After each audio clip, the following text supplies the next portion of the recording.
મનીષાબેન, demand તો તમે સાંભળી જ લીધી છે, કેવી લાગી આ ડિમાન્ડ? ખૂબ જ સરસ ડિમાન્ડ છે, કારણ બધી જ લેડીઝને લગભગ તો આ શીખવા જ હોય છે અને બહુ જ સરસ રીતે ઘરે બનાવી શકાય છે.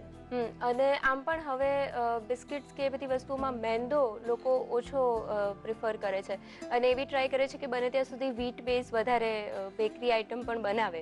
તો એવી જ એક વાનગી આજે શીખવવાની છે. શું લઈએ છે સામગ્રી? બિલકુલ મેઇન ઇન્ગ્રેડિયન્ટ્સ કહીએ તો ઘઉંનો લોટ છે, બેકિંગ પાવડર, ખાવાનો સોડા છે, બટર છે, સાકર છે. અને કેટલી વારમાં બની જશે? ઘઉંના બિસ્કિટ છે ને એટલે એને બેક થતા બહુ જ ટાઈમ લાગે છે. કરીબન 1 થી સવા કલાક એને લાગે છે બેક થતા. ઓકે. બાકી પ્રિપરેશન કરતા 10 મિનિટ. ઓકે, તો ચલો ડિમાન્ડ પૂરી કરી દો હવે. ચોક્કસ. સૌથી પહેલા ડો બનાવીએ. 2 ટેબલસ્પૂન બટર લેવાનું છે. ઓકે. યલો બટર લઈ શકાય છે અથવા તો માર્જરીન, અચ્છા, જે અવેલેબલ હોય તમે લઈ શકો છો. 3 ટેબલસ્પૂન દળેલી ખાંડ. જ્યારે બટર લઈને બનાવીએ બિસ્કિટ્સ અને જ્યારે માર્જરીન લઈને બનાવીએ ત્યારે રિઝલ્ટમાં શું ફરક પડતો હોય છે? જેવી રીતે માર્જરીન છે એ વેજીટેબલ જે ફેટ મળે છે એનું સારામાં સારું વર્ઝન કહી શકાય છે અને એમાં ફેટ કન્ટેન્ટ ઘણું સારું હોય છે.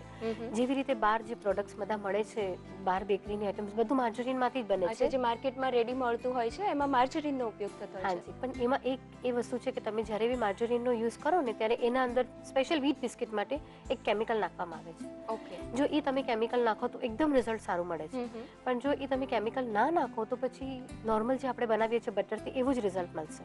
ઓકે, એટલે ઘરે બનાવીએ ત્યારે બટરનો ઉપયોગ કરવો વધારે સારું છે. ઓકે. હવે એના અંદર નાખીશું 1/4 ટીસ્પૂન ખાવાનો સોડા, 1/4 ટીસ્પૂન બેકિંગ પાવડર. આને પહેલા બીટ કરી લઈએ.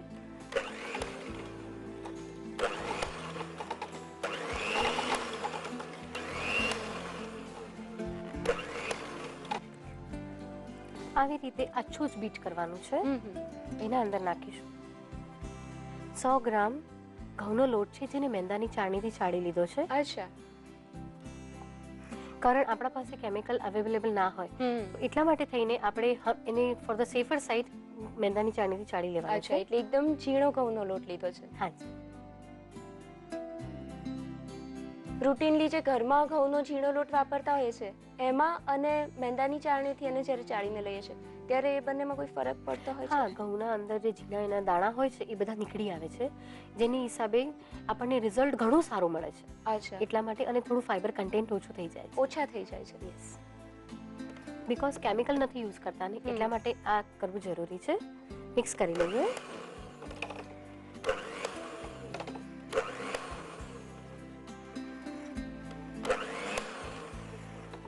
આવી રીતે જ્યારે ક્રમ્સ થઈ જાય ને રેડી, પછી એને 5 મિનિટ રેસ્ટ આપીશું. અચ્છા, એટલે પહેલા ડ્રાય મિક્સ કરીને જ એને થોડી વાર રેસ્ટ આપવાનો છે. હાજી. આવી રીતે 5 મિનિટ રેસ્ટ આપ્યા બાદ બહુ ઇમ્પોર્ટન્ટ વસ્તુ છે દહીં નાખવાની.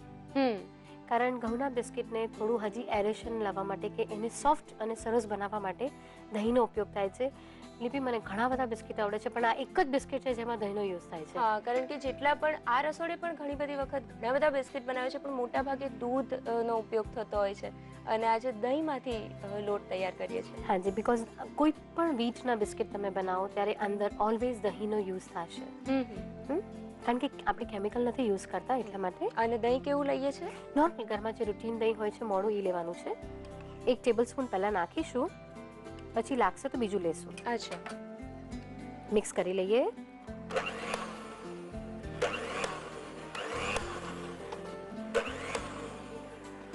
હજી થોડું જશે. વ્હીટમાંથી જ્યારે કોઈ પણ અલગ અલગ પ્રકારના બિસ્કિટ બનાવતા હોઈએ ત્યારે બધામાં ડો બનાવવા માટે દહીંનો ઉપયોગ થાય છે? નહીં, બીજા તમે કોઈ બી બિસ્કિટ બનાવતા હોય એની સાથે સપોઝ બીજું કંઈ મર્જ કરીને બનાવતા હોય તો દહીં નહીં ચાલે. ફક્ત પ્લેન વ્હીટ હશે, એકલા વ્હીટના બિસ્કિટ હોય ત્યારે જ દહીંનો ઉપયોગ, ત્યારે જ આ પ્રોસેસ થાય છે. બીજું હજી અડધું ટેબલસ્પૂન નાખું છું. મિક્સ કરી લઈએ.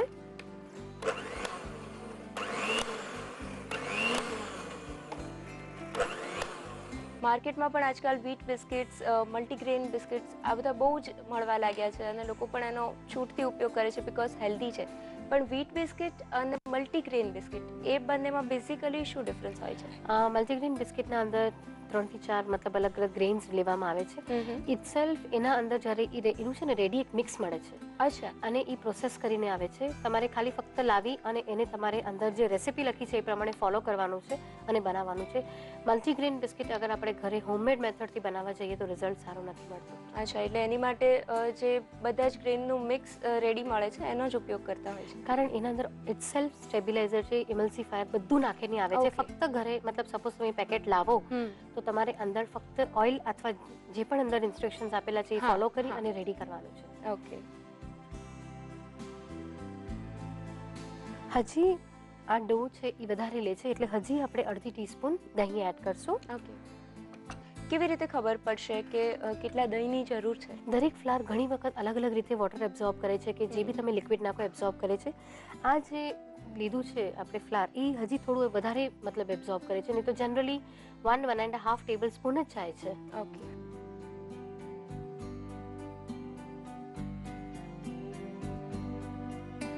ફાઇન એકદમ ડો બને ને એવી કન્સિસ્ટન્સી અચ્છા. મળી જવી જોઈએ. ત્યાં સુધી દહીં એડ કરવાનું છે. હાજી.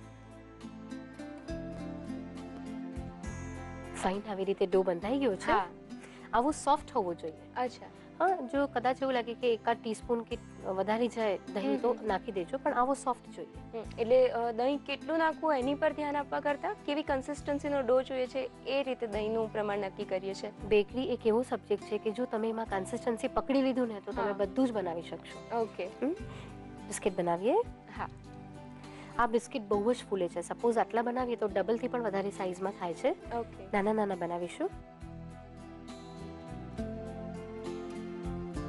પહેલા બોલ્સ બનાવી લઈએ બધા. અચ્છા.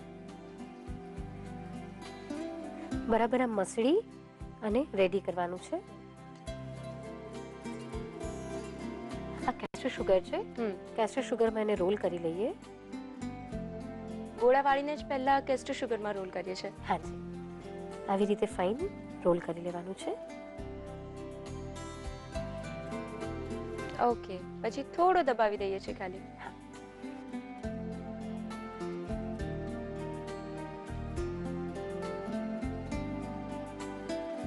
ઘઉંના બિસ્કિટમાં પણ અલગ અલગ સાઇઝ અને શેપ અવેલેબલ હોય છે. એકદમ પતલા બિસ્કિટ્સ હોય છે, વધારે એકદમ ફૂલેલા બિસ્કિટ્સ પણ હોય છે.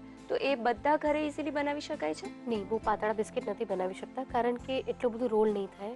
અચ્છા. પાતળા બિસ્કિટ બહુ બનાવવા હોય તો એની માટે કેમિકલ એડ કરવું પડશે. ઓકે.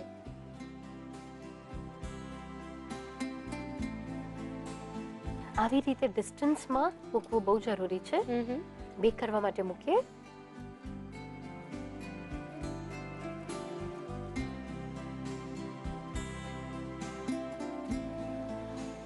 ડિગ્રી ઉપર એને ઓછામાં ઓછી 1 કલાક માટે મૂકવાનું છે.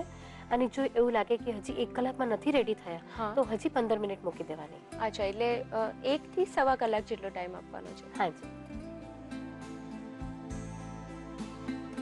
સવા કલાક સુધી બેક કર્યા છે અને જો હજી બ્રાઇટ કલર જોઈએ તો પછી હજી 15 મિનિટ મૂકી દેવાની છે, નહીં તો સવા કલાકમાં આવો ફાઇન કલર મળી જાય છે. હા, બહુ જ ફૂલી ગયા છે. સાઈઝમાં ઘણો ફરક પડી ગયો છે. હાજી, બીકોઝ દહીં નાખ્યું છે ને એટલે એરેશન થવાને લીધે આટલા બધા ફૂલી જશે. અને આને લગભગ 15 થી 20 દિવસ સુધી સ્ટોર કરી શકાય છે. એકદમ ફાઇન રહે છે. તૈયાર છે વ્હીટ બિસ્કિટ્સ.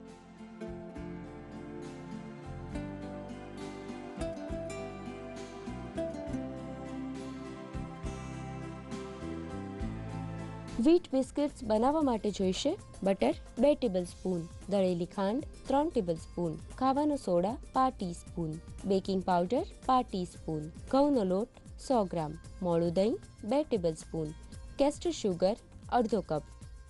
વ્હીટ બિસ્કિટ બનાવવા માટેની પદ્ધતિ: સૌપ્રથમ એક બાઉલમાં બટર લઈ તેમાં દળેલી ખાંડ, ખાવાનો સોડા અને બેકિંગ પાવડર ઉમેરી બીટ કરો. તેમાં મેંદાની ચાળણીથી ચાળેલો ઘઉંનો લોટ ઉમેરી મિક્સ કરો. તેને 5 મિનિટ રેસ્ટ આપો અને પછી તેમાં મોળું દહીં ઉમેરી વ્હીપ કરો. કણક તૈયાર કરો. હવે કણકમાંથી બોલ બનાવી તેને કેસ્ટર શુગરમાં રોલ કરી હળવા હાથે પ્રેસ કરીને શેપ આપી દો. તેને અવનમાં 160 ડિગ્રી પર 1 કલાક માટે બેક કરો. બેક થઈ જાય પછી સર્વિંગ ડિશમાં લઈને સર્વ કરો.